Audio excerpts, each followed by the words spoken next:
See, I like support physical the media, arts. please. Physical media for Yeah, love. man. But, Yeah, no, you were talking about Chicago earlier. I mean, dude, kicking the album off track 2 with Do or Dies. yeah. By the way, they just did a new video to Do You.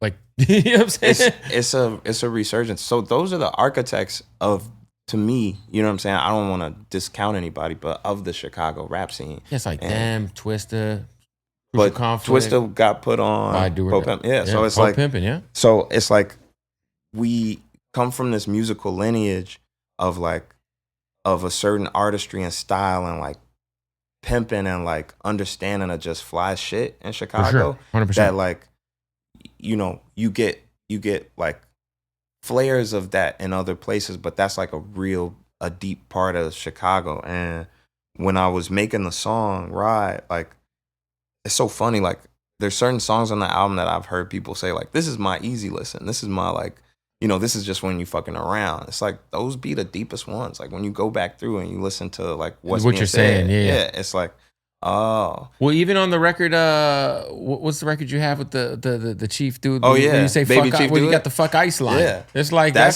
song is that song song's a is slap. yeah. Though. You know what I'm saying? But that's how you got to do it. Like I learned this from KRS-One.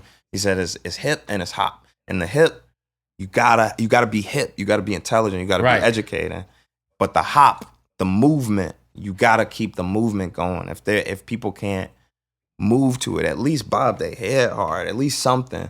You can't carry them through the amount of listens that it's gonna take to break down the hip. So it's like that song, that one way sample, you know what I'm saying, the fact that Do or Die comes in with these like super nostalgic and super sly tones, you know what I'm saying, like the hook, everything of it feels nostalgic and a part of a movement.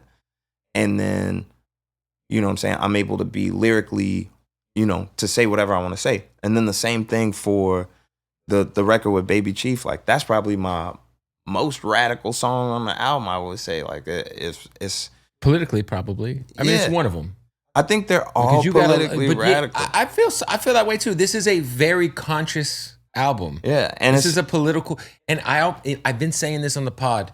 With everything that's going on in the world right now, there's such a lack of what we grew up on. And when I say that, I mean like, yo, we have to talk about this stuff in music. Yeah, and you could do it without it being preachy, without it being. You have to. Or nobody. I don't want to listen to a nigga tell me what I'm doing wrong over a weak ass beat. You know what I'm saying? Like, I need to damn near be in love with a song before I could break it down. That was one of the most important things that I learned or taught myself over the course of making the album, is that I, as a writer, attack things almost always from what I'm saying and how it'll read. But nobody listens to music, including me, in that way. The very first thing anybody hears is pitch. The second thing that they'll hear is rhythm, and then melody, and then maybe lyrics is. But even when you hear the lyrics, it still takes like, you know, a long time to understand and break down lyrics. You know what I'm saying? So like, I have to focus so much on the drum because that's a communicator too. And I gotta focus a lot on the bass or the synth bass or, you know, whatever. So I got, you know, way more involved in production and arranging and in like, you know, really formatting the songs in a way that's like gonna make it feel good the first time I hear it and the third time I hear it and the 100th time I heard it. Yo, I am maybe in a minority here, but I actually enjoyed The Big Day. I did too, funny enough. I had just gotten married in 2018, you know? And I actually really, I thought it was a fun album. Yeah. I liked it. It is a fun album. For you, like, did the reaction to that album fuck with you at all? Of course. I think it would fuck with anybody. I think if anybody was me, it would fuck with them. But I think like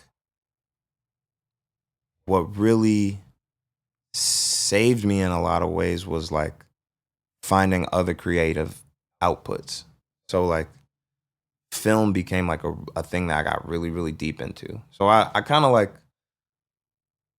one thing I learned from Dave Chappelle, who, you know, is my most important mentor in my adult life. Wow.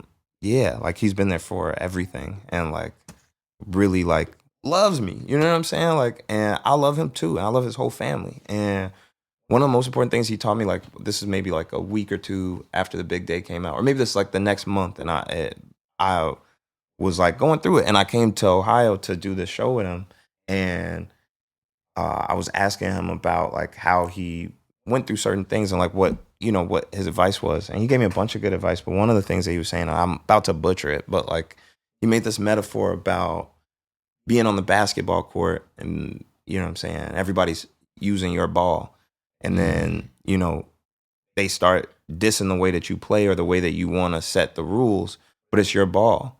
So sometimes you got to just take your ball and go home. You know what I'm saying? They might find another ball, but it's not going to be your ball. It's not going to be you.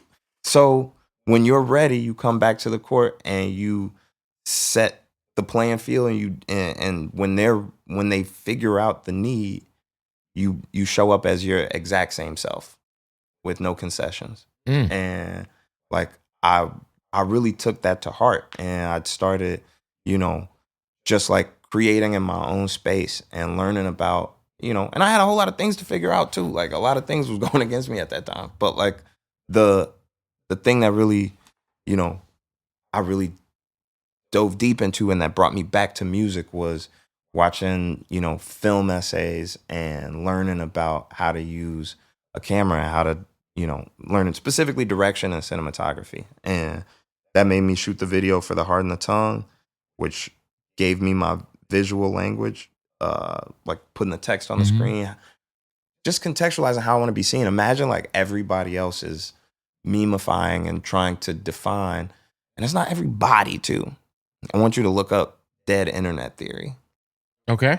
I don't even need to get into it right now, but a lot of the things that you see on the internet are not individuals living real lives. And a lot of the people that you see doing certain things have been programmed through what they're seeing consistently to have an opinion, right? So when you're in a position where like there's so much media telling your story inaccurately and depicting you a certain way, you get this like very heavy feeling of like, I need to be in control of how I'm seen, or at least that's how I felt.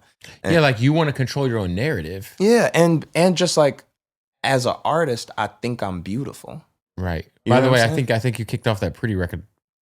That like, and this year's Too Damn Fine award. No, it's like I had to like remind myself who I am, and with that